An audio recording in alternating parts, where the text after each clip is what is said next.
Using adaptive cruise control inside of the Lincoln Aviator is a very straightforward process. It's all done using the buttons along here. So you're going to first toggle it on this way, and then from there you've got a few different options available. So you could button push down here to set your speed, and then you can push in order to increase or decrease 1 kilometer or 1 mile per hour at a time. You could also do a push and hold to increase yourself 10 kilometers an hour at a time or 5 miles per hour at a time, and you can decrease the same way. But it's interesting. So let's say if you're set at 37 kilometers an hour, push and hold up, it'll bring you to 40, 50, 60, etc. And then down, it'll do the opposite. Along this side, there's a distance indicator. So it's how close or far are you away from the vehicle that's in front of you. I want you to think of that one almost like a 1 Mississippi, 2 Mississippi type of a rule. So how close or far you are away is a matter of preference. You can hit the brake to pause your speed. You can hit cancel to pause your speed, and then you can hit the resume button there in order to resume your previously set speed. Then, inside of the infotainment system, when you go to your driver assistant settings, there are a series of options available. So you could go normal cruise. So if you don't like the adaptive cruise, you could just go old school normal. So if you have it set at 100 kilometers an hour, car in front of you slows down, yours will not brake. So you just have to be paying attention.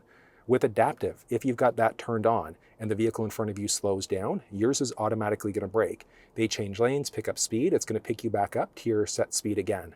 And then there's BlueCruise. So what that's going to do on highways and interstates, it's going to essentially turn it into a full hands-free driving experience. So it's going to control the gas, it's going to control the brake, it's going to control the steering wheel. It's a phenomenal process. It's strictly available on highways and interstates. One thing to point out is that the adaptive cruise control system, the lane keeping system does have to be turned on. So just make sure that one's turned on in order to use BlueCruise. And then with BlueCruise, there are a few other options available. So you've got lane centering. So that's the one that's going to keep you perfectly balanced as you go. In-lane repositioning is pretty neat. So if there are vehicles on your right side or left side, so let's say right side, there's a vehicle that's hugging the lane itself. What the car is going to do automatically is shift you into the opposite part of the outer part of your lane. So if you're in the middle lane, it'll get you to hug the left side if somebody's hugging the left side of their lane. It's actually really neat. Lane change assist, if you hit the turn stalk to go left or right, the vehicle is going to check if there's anybody next to you and then change lanes automatically. I love what Lincoln's done here.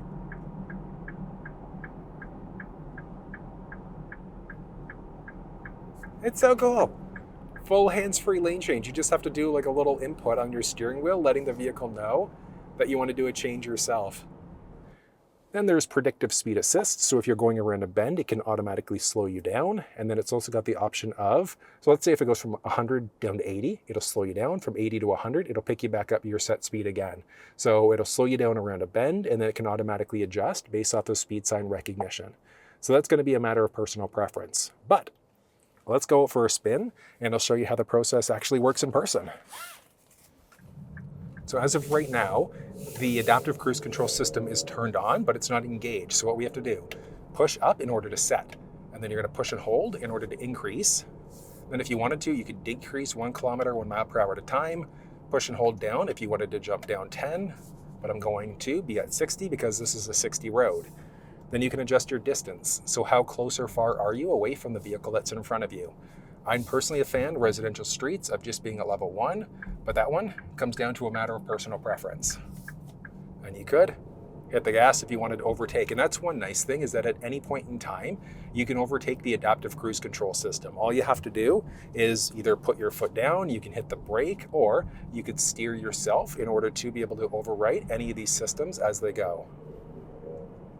But I mean, the 3-liter turbocharged engine inside of this ride is so good. Then the adaptive cruise control system works incredibly well here. So my feet are off the gas and the brake. The car is doing everything for me. It's going to bring you right down to a full stop. So it does have stop and go capability. You can only be stopped for a few seconds though before you have to manually turn it back on yourself. But I mean, like I said, the system itself works fantastic. One thing you may notice right now is that there are 2 little lights that are kind of going crazy right now. So you can't actually see that in person, but what these are doing are actively watching your eyes. So it's making sure that you're paying attention, and if you're not, you'll eventually get a notification in the screen letting you know that you've got to keep your eyes on the road. So very good from a basic safety perspective. But the handling inside of the car is so good. 3-liter turbocharged engine. The power is so good inside of this ride. I love it. And we're cruising right now. So if you started to veer over into another lane without signaling, look at this. Okay, hold on.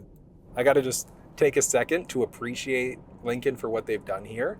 The BlueCruise system is absolutely phenomenal. It looks beautiful inside of the cluster screen here. So you can see it's fully engaged. It shows you inside of the head-up display that the system is actively engaged right now as well. I love it. It's going to automatically play with your speed, and then it shows you everything that's going on here. So you do have to be actively watching the road. If you hit the turnstock here, preparing lane change, watch this. Full hands-free lane change. So all you have to do is indicate if you're going left, right, whatever the case may be. And when you do, yeah, you saw there, watch the road, just because I was looking next to me. But you can see there, it does full lane change inside of the ride. It is such a cool system. If you wanted to, if you've got the lane change going, you can engage it automatically yourself. You don't have to wait for the auto lane change to set up either. So we've got the lane change assist. You could just hit the turnstock and then change lanes yourself, but that would disable the BlueCruise system. But we're full hands-free driving right now. So it's strictly on highways and interstates, not on just regular city streets yet, but it is such a cool system. So from here, you could also play with your speed as you go using the BlueCruise system. You can hit the brake if you wanted to pause the system temporarily. You can hit the cancel button to pause it as well, or you can just fully turn the system off if you wanted to just re-engage and drive yourself. But I mean, the look here, like this is so cool. And I love that you can see it inside of the head-up display. Yeah, you can see there. Watch the road. All right. So I was looking in the rearview mirror for a little too long. And from there, you can toggle it off at any point in time. But it is such a fun system. Honestly, if you're the type of person where you drive for, I don't know, hours at a time, or even like half an hour or 45-minute commute to work, having the hands-free system is so useful because you can just kind of relax and let the car do its thing. Yeah, you have to pay attention. You can't be sleeping, but having the car being able to do the majority of the work for you is pretty neat at the same time. But you can find all of the build details for this specific Aviator down in the description, all of the tech walkthrough links, and then links off to Formula Lincoln here in Pickering, who were nice enough to lend this to me for the afternoon to shoot the video for you guys today. But if you found this useful, give it a thumbs up, share it if you think someone might find it helpful, and until I see you next time, take care.